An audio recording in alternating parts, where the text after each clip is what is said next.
Hey there, champ. Let's talk about Shadow of the Colossus.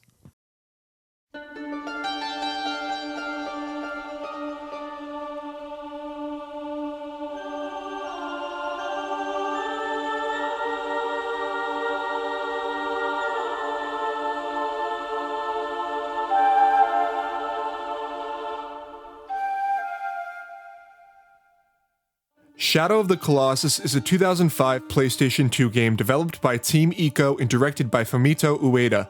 Its development came after Team Ico's 2001 puzzle platformer Ico. Ico follows a young boy with horns as he escapes an evil queen's castle with the queen's daughter. After its moderate success, Ueda wanted his next game to be Ico's spiritual successor.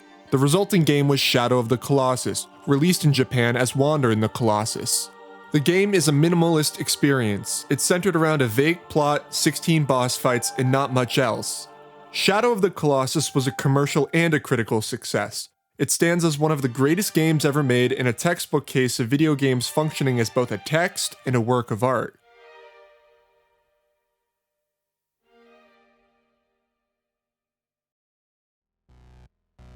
Now, I didn't play Shadow of the Colossus when it first came out because my kindergarten schedule was pretty hectic. However, I heard good things about Shadow of the Colossus from some friends, so I decided to check out Bluepoint Studios' PS4 remake. And, hot take alert, it's pretty good. From a narrative standpoint, it's probably my favorite video game, and I found the story to be rich with allusions to mythology and philosophy, and I'd like to discuss those allusions with you today. But first, some disclaimers.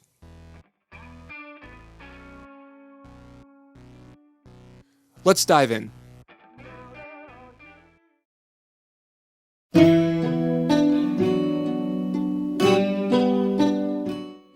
Shadow of the Colossus is the classic tale of a boy and his dog, except the dog is a horse, and instead of playing fetch, they dabble in necromancy.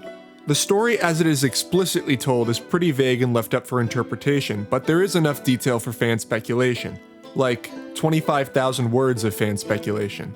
I highly recommend playing through the game yourself, or at least watching a more dedicated lore video, but before we discuss anything, I'll quickly summarize the plot so we're on the same page. Keep in mind, much of the following synopsis is based on clues found in the game and paratextual sources.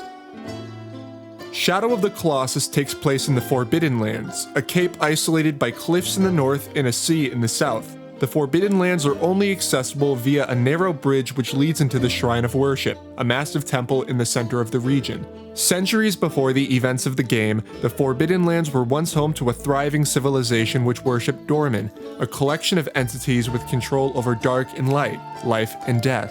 After some sort of religious uprising, the people turned against Dormin. With an enchanted sword, they divided Dormin into 16 parts and used sigils to seal them inside massive living statues called Colossi. Sometime after, the people migrated from the area, leaving their structures to degrade and the Colossi to keep Dormin divided and weak, though not completely incapacitated. Centuries later, a shaman named Lord Iman becomes convinced the reawakening of Dormin is imminent, and that a young woman named Mona will somehow be involved, so he orders her execution. Among Iman's tribe is a young man known as Wander, sometimes called Wanda or the Wanderer. His relationship to Mono isn't clear. He may be a friend, family member, romantic interest, admirer, or even a stranger. Since he appears to be Iman's apprentice, it's possible he assisted in her execution. For the purposes of this analysis, I'm going to assume that Wander both had something to do with Mona's execution and had some sort of romantic feelings for her. Judging by details in the game and in the game's promotional materials, this is likely the intended interpretation. But for whatever reason, he's grief-stricken by Mono's death and takes matters into his own hands. After stealing the ancient sword which was used to divide Dormin, Wander and his horse Agro travel to the Forbidden Lands, bringing along Mono's body. Once at the Shrine of Worship, Wander makes contact with Dormin and asks them to resurrect Mono. Dormin explains that since Wander has the ancient sword, which is the only weapon that can kill the Colossi, it may be possible, although it would come at a great cost. Wander accepts the mission and begins traveling across the Forbidden Lands and slaying each Colossus. After their defeat, the Colossi release a part of Dormin which enters Wander and gradually possesses him. After each battle, Wander passes out and reappears inside the Shrine of Worship. The idol corresponding to the most recently defeated Colossus crumbles. Once Wander reawakens, Doraemon informs him of the next Colossus and he immediately sets out on his next mission. Soon, Iman and his men begin to suspect Wander's plan and set out to stop him. They're too late and arrive just after Wander has slayed the 16th Colossus. He reappears, clearly possessed by Doraemon, and is stabbed by one of Iman's men. Doraemon reveals his true form and attacks the shaman's troops. They escape, and Iman once again uses the ancient sword to seal away Doraemon. He drops it into a shallow pool, which creates a vortex of light that sucks in the possessed Wander. Iman and his men travel across the bridge and it collapses behind them, once again cutting the Forbidden Lands off from the outside world. Iman expresses hope that Wander survived and could someday atone for his misdeeds. Once the dust settles, Mono awakens and travels with Agro to the pool, revealing that Wander has been reborn as an infant with horns. They travel to the top of the Shrine of Worship and view the Forbidden Lands, where they will now live. The ending of the game strongly implies that Wander is the first in the line of Horn Boys seen in Eco.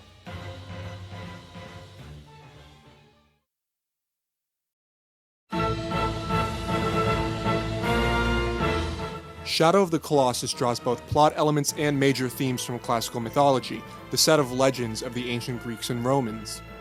Shadow of the Colossus is a textbook example of an epic, a type of story found in classical works like the Iliad, Odyssey, and Aeneid. Epics typically follow heroes with superhuman-like abilities as they accomplish monumental feats. Often, this is in order to save another character. The prologue narration, delivered by Lord Iman, suggests Wander's tribe passes down their history through oral tradition, the original method of passing down epic poems. Many classical myths contain a plot device in which a character learns about a future event and tries to prevent it from happening. However, this never works and ironically causes the outcome they feared. For example, in the myth of Perseus, King Acrisius hears a prophecy that his grandson will one day kill him and take the throne. So, he locks his daughter in a secluded chamber. However, it is this exact action that puts her in sight of the god Zeus, who comes down and impregnates her. Had Acrisius not attempted to change the future, he wouldn't have even had a grandson who could overthrow him. But by trying to bend fate to his will, he causes his own downfall. This same motif is present in Shadow of the Colossus. When Iman learns of Doraemon's reawakening, he sacrifices Mono. However, it is this action that motivates Wander to travel to the Forbidden Lands in the first place, and ultimately results in Doraemon's reawakening. Iman's vision was true. Mono was somehow involved, but Iman caused the whole chain of events himself. Shadow of the Colossus's plot calls back to the myth of Orpheus. Orpheus was a demigod whose wife Eurydice tragically died after their wedding. Orpheus travels to the underworld to petition Hades, the god of the dead, to allow Eurydice to return to the land of the living. Hades agrees to let Orpheus lead Eurydice back to the overworld, so long as he doesn't turn around at any point during the journey. Just before he reaches the overworld, he grows skeptical and turns around, causing Eurydice to return to the underworld. Similarly, when Wander loses Mono, he travels to a strange land seeking a deity to resurrect her. Like Orpheus, his plan ends tragically, but for different reasons. He did in fact bring her back, but he didn't survive to be with her. The visitation to the underworld to communicate or resurrect the dead also shows up prominently in the Odyssey and Aeneid, and it's a standard plot point for epics. Shadow of the Colossus features a mystical weapon. The ancient sword is the only weapon which can kill the Colossi.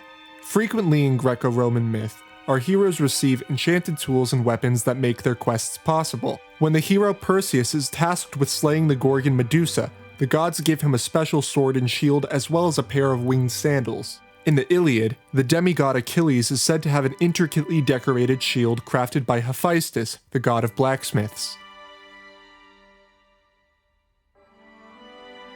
Wander's mission, the slaying of the Colossi, is quite the Herculean task, almost literally. The mythical hero Hercules completed 12 great labors to atone for murdering his wife, most of which involved killing or capturing great monsters such as the Hydra and the Nemean lion. Likewise, Wander's mission against the 16 Colossi is an attempt to correct his maybe killing of his maybe girlfriend. In fact, battles against larger-than-life monsters are standard fare for classical mythology. Odysseus slays the Cyclops Polyphemus, Perseus slays the Medusa, etc., etc. Shadow of the Colossus reminds me most of Theseus, the demigod who killed the Minotaur. 3 of the Colossi were internally referred to as Minotaurs by Team Eco, and the direction light coming from the ancient sword calls to mind the clue of yarn which helped Theseus navigate the labyrinth.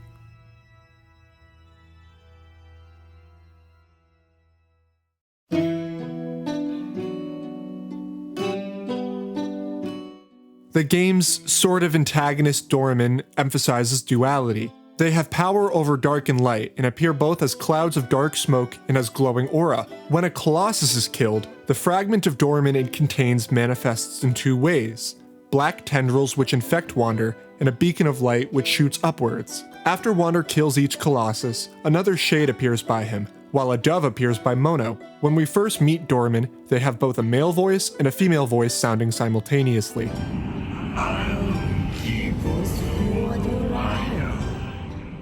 When Doraemon manifests through Wander's body, it is clearly the dark side, evidenced by both the literal color and the fact that the female voice is absent. This implies the light side of Doraemon, represented by the female voice, flows into Mono. As the dark force slowly takes over Wander and drains his vitality, the light force enters Mono and slowly restores hers. This concept of duality, equal and opposite forces within the same entity, echoes the ancient Chinese philosophic concept of yin and yang. Yin and yang is the idea that all things contain complementary, opposing qualities that are inseparable: light and dark, good and evil, yin and yang.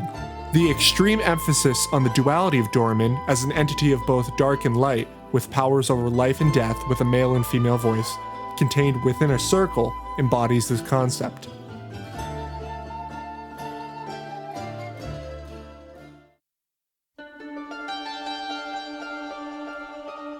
Thematically, Shadow of the Colossus borrows from the Bible. Specifically, the game takes influence from Genesis, the first book in both the Hebrew and Christian Bibles. As a whole, Genesis deals with creation, covenant, and the boundary between divine and mortal. Let's begin with the most obvious and most frequently cited allusion.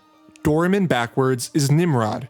Nimrod first appears in Genesis 10, and is said to be the first on Earth to become a great hunter. Nimrod later becomes king of Babylon, then called Babel. Some translations suggest that Nimrod was an idolater who was defiant of God, while others maintain Nimrod was the most underrated Green Day album. Although not actually stated, it's implied that Nimrod ordered the construction of the Tower of Babel, a Bronze Age skyscraper which reached into heaven. It was intended as a testament to humanity's power, and since God hates flexing, he knocked it down and made the builders speak different languages. The Shrine of Worship's design seems to take heavy influence from depictions of the Tower of Babel. Quick side note, I've seen multiple people claim that Nimrod was also cut into 16 parts, but I can't find any sources confirming this. In fact, this claim seems to be made only within the discussion of this one particular video game, which leads me to believe that someone made this up to make the connection between Nimrod and Doraemon seem more convincing, and it just kind of stuck. The fact of the matter is, the Bible doesn't actually mention how Nimrod died, and there are non-canonical sources which deal with his death, but they're a far cry from being cut into 16 parts. The closest I could find is the Book of Jasher, which says that he was decapitated, but if he was decapitated, that means he was cut into 2 parts, and not 16 parts. When Wander is reborn at the end of the game, he has horns. They first sprouted as he became a vessel for Doraemon, and likely have remained as a mark of the entity's presence. Shadow of the Colossus' status as a prequel to Eco suggests that Wander is the ancestor to the race of horned boys. This calls to mind the mark of Cain. In Genesis 4, Adam and Eve have 2 children, Cain and Abel. Cain was a farmer and Abel was a shepherd. God preferred Abel's sacrifices of lamb to Cain's sacrifices of, salad? Cain murders Abel out of jealousy, so God places a mark on Cain so that no one would kill him and curses him to be a fugitive and a wanderer of the earth. On the other hand, the wanderer, after being cursed through harboring Doraemon, is left with a mark and becomes a fugitive in the Forbidden Lands. You could also view Wander's horns in a different biblical way. In Exodus, after speaking face-to-face with God, the prophet Moses' face glows. However, some mistranslated the Hebrew to mean that Moses grew horns. Many depictions of Moses include these horns as a physical sign of his close relationship with God. Likewise, Wander's horns are a testament to his very intimate connection with Doraemon. The Forbidden Lands themselves heavily reference the creation myth as it is told in Genesis 1 through 3. In Genesis 3, a serpent convinces Eve to break God's law and eat the fruit of knowledge. Throughout the Forbidden Lands, the only two consumable items are fruits and lizard tails, apparently referencing the legend. Furthermore, the garden at the end of the game gives off very strong Eden vibes. The Forbidden Lands are mostly plains and desert, but the garden is a lush oasis teeming with animals not seen elsewhere in the game, including a deer and a squirrel. Just like Eden, the garden becomes home to one man and one woman, although they are portrayed more as Madonna and child than Adam and Eve, even if it is implied they eventually procreate. Although not technically found in the official game, a demo version used pictures of mandalas as loading screens instead of the tunnel of light we get in the final game. In a video by Max Deret, he points out the images depict God creating Earth as told in Genesis 1. Shadow of the Colossus depicts a society that has gone through a dramatic religious paradigm shift, and this theme is found in Genesis. Throughout Genesis, there are numerous examples of biblical figures turning from false gods and towards the God of Israel. It isn't clear the religious practices of Iman's tribe currently, but we know for a fact that they used to worship Doraemon. Doraemon's depiction calls to mind the gods that the Hebrews turned away from in favor of Yahweh, the God of Israel. Doraemon is heavily associated with the 16 idols found throughout the Shrine of Worship. Throughout the Old Testament, the use of idols is synonymous with false worship of illegitimate deities. Doraemon's appearance is simply demonic, and many passages in the Old Testament connect pagan idol worship with demon worship. In the Judeo-Christian tradition, multiple demons, such as Moloch and Baal, are based on the gods of Mesopotamian paganism.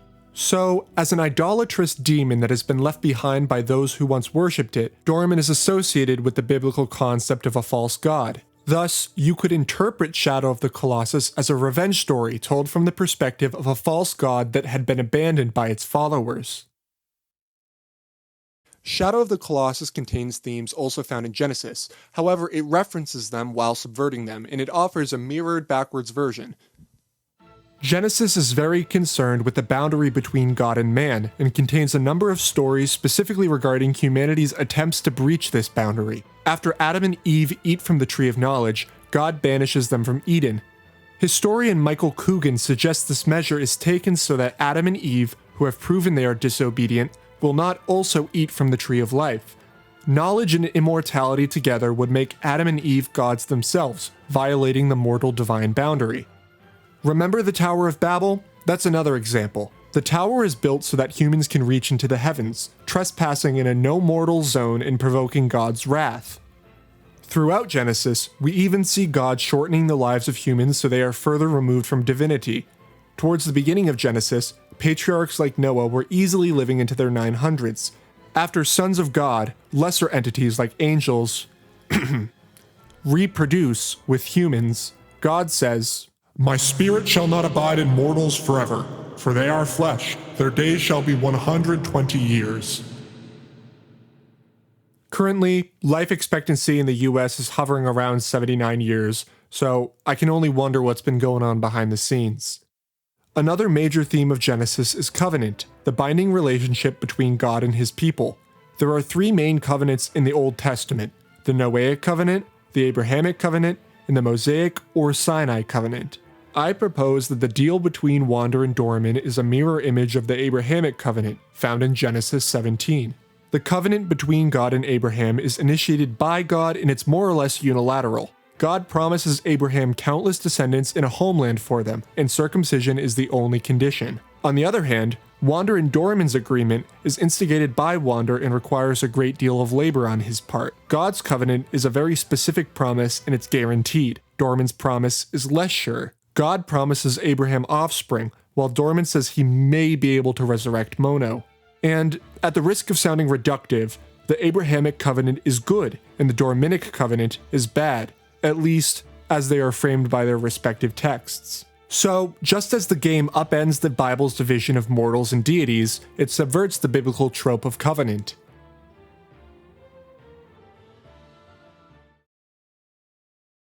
Shadow of the Colossus is a game steeped in illusion, with numerous references to Eastern philosophy, Greco-Roman mythology, and Judeo-Christian scripture. There's a reason why people still talk about this game 15 years after its release. If you haven't played it, I totally recommend it. You can get a used copy of the PS4 remake for like $15 and it's worth every penny. Anyway, I hope you enjoyed the video, and if you did, consider leaving a like. And be sure to join us next week when we talk about the themes of Dante's Inferno present in LEGO Star Wars.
Whatever happened to predictability? The milkman, the paperboy, evening TV. Did I get delivered here? Somebody tell me, please.